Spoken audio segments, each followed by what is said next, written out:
एक अच्छी बात बताऊं मैं आपको, आपको तो क्या बताऊं, आप तो सब ज्ञानी हैं ही। थोड़ा सा इधर बात करूं मैं, अगर मैं 100% ठीक बोलूं तो समर्थन करना। पत्नी शत्रुपा जैसी क्यों चाहिए? क्योंकि पति और पत्नी के बीच का तालमेल हमेशा बना रहना चाहिए। मन भेद और मत भेद कभी नहीं होना चाहिए। उसका कारण यह है कि जो मनुष्य अपने घर के अंदर सुखी नहीं है वो दुनिया के किसी कोने में सुख प्राप्त नहीं कर सकता है। अगर घर में शांति नहीं है तो कितने मंदिर के दरवाजों पर बैठ जाओ, कोई भी शांति मिलने वाली नहीं है। क्योंकि मंदिर में वही लोग शांति ढूंढने जाते हैं जिनके अपने घर में शांति नहीं रहती है। कि जब भी घर में जाओ कभी लड़ाई हो रही है, कभी झगड़ा हो रहा है, मतलब दरवाजा बाद में खुलता है, कंप्लेंट पहले आ जाती है। आपकी बात नहीं है, आप तो सब लक्ष्मी हो, दूसरी जगह की बात है। समझ रहे हो आप मैं क्या बोल रही हूँ? शांति हर घर में होती है। किस घर में शांति होती है? जिस घर में पति पत्नी के बीच का तालमेल बराबर रहता है, दोनों आपस में ढंग से बात करते हैं, प्रेम से बात करते हैं, आदर से बात करते हैं। जितना पत्नी को अधिकार है पति का सम्मान करने का, देखो भाई मेरी बातें कई बार कड़वी हो जाती है लेकिन ठीक लगे तो समर्थन करना।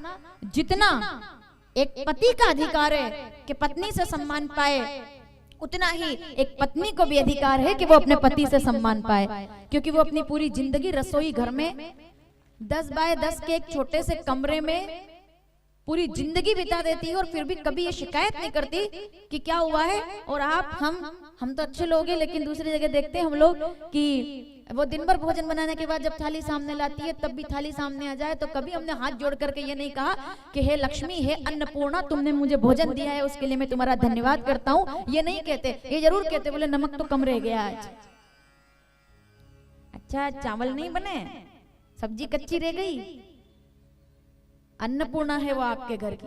ताली बजाओ जोरदार उनके लिए। उधर बहुत मुश्किल से ताली निकली ऐसे, हाँ ठीक है, नहीं तो ठीक है, मैं गलत थोड़ी बोल रही हूँ। अगर पति देवता है ना तो पत्नी भी देवी है। अगर पति देवता है तो पत्नी भी देवी है। पत्नी का भी उतना ही आदर का अधिकार है, पत्नी को भी उतना ही सम्मान का अधिकार है। हमें बचपन से यही सिखाया जाता है, एकदम ऐसे रहो, एकदम डरे दुबके, क्या कहते हैं वो नारियों को, अबला। अबला अबला है ये इनकी आंखों से निकलते अंगारे, इनको देखकर लगता है अबला ही है। ये अबलाओं का देश नहीं है, ये जीजाबाई का देश है, ये पन्ना धाई का देश है। इस देश की नारियां अबला नहीं है भाई, इन्हें ना समझो भोली भाली। ये है दुर्गा देवी काली, सती शिवा तू, साधिका तू, कौशिकी तू, मंगला, शारदा तू, पद्मजा तू, चंडिका तू, चंचला, हिंगलाज ब्राह्मी, बगलामुखी विशालिके, हे भवानी भैरवी मृणालिनी शिवालिके, जयति जयति जगत जननी, जयति जगत पालिके, हे भवानी भैरवी मृणालिनी शिवालिके। ये जगदम्बा है, ये पार्वती है, ये देवी है, ये अन्नपूर्णा है। हे जगदम्ब मदम्ब कदम्ब वन प्रिय वासिनी हासरते, शिखर शिरोमणि विंध्य हिमालय तुंग निजालय शंगनते, मधु मधुरे मधु केट भंजनी रासरते, जय जय हे महिषासुर मर्दनी रम्य कपर्दिनी शैल सुते। ये जगदम्बा है। तो जितना एक पत्नी को अधिकार है सम्मान अपने पति का करे, उतना एक पति को भी अपनी पत्नी का सम्मान रखना चाहिए और 4 लोगों में तो ज्यादा रखना चाहिए।